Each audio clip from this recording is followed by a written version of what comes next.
Alright guys, so I'm back. So this video is on my 7 lock mistakes that I've made. I did 7 things I wish I knew before I locked my hair. Now I'm doing 7 lock mistakes. So mistake number 1 was over coloring my hair.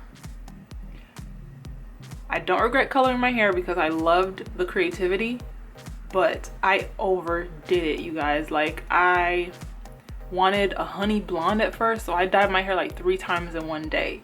That's a huge no-no, and I knew it. I just was so persistent about getting that color that I dyed my hair that many times in one freaking day. So I think that contributed to a lot of dryness. Like, my hair, after doing that, my hair was really dry. I mean, so dry, and it took a lot to replenish it. It took a long time to replenish from that dryness. Number 2, I used to have my hair up all the time. Like, once I started getting some hang time, I would have my hair up all the time. It was always in a ponytail, always in a top bun, always in a messy bun. And it's sometimes I'm still kind of like that, and I'm trying to break out of that. So that is a current mistake that I'm making. My hair is always up in a bun, so like the back of my head is always flat on something. So if the places that I do have some lint is in the back here, because my hair is always up here, or if I'm going somewhere, then my hair is back here. But if I'm at home, 9 times out of 10 my hair is up here, because I don't want it like back here anywhere. But that's a mistake I'm working on. But having my hair up all the time, especially with a scrunchie, it can leave dents where the scrunchie is. Luckily, I don't do my hair that tight, so there's no dents in my locks, but I think over time that might happen. So I need to stop doing that and, you know, find a way to just do my hair and leave it alone. Like, this is a really nice way to do that right here. Number 3, comparing my locks to others.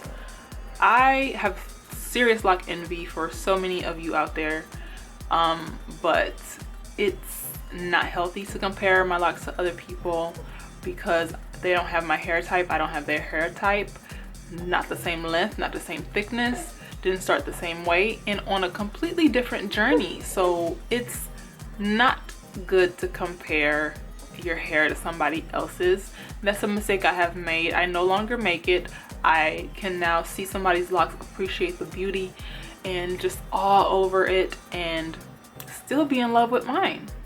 Number 4, trimming my ends. Like, when I first started locking, I didn't like the curly ends, so I would always just cut them off, but they'd always come back and I'd cut them off, they come back, I cut them off, they come back. But I think that is not good to do.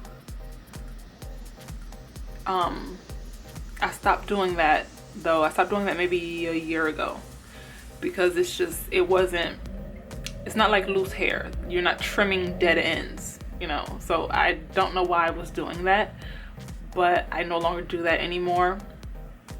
So I have some ends that are still have little curls on them, and other ends are completely sealed, because I would sit there and trim the loose hairs off of them, which is not necessary to do at all. I have not seen any benefits from it, except for me being obsessive about it. So that's one of my mistakes I don't do anymore. Number 5, not putting enough moisture in my hair. Now, there was a time where I would never put, like, I would wash my hair, retwist it, moisturize it, and don't do anything else to it until the next retwist.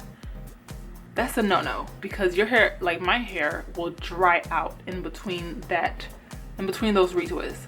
So what I do now is every day, at least I try to every day, put a little moisture in my hair, even if it's just spraying some mist of water on it or something, or getting some hair lotion and just lightly rubbing it through there. I try to do that at least every day or every other day, but I don't let a whole period between retwists go to where I don't do anything to my hair, because that causes it to dry out a lot, because it get really crunchy.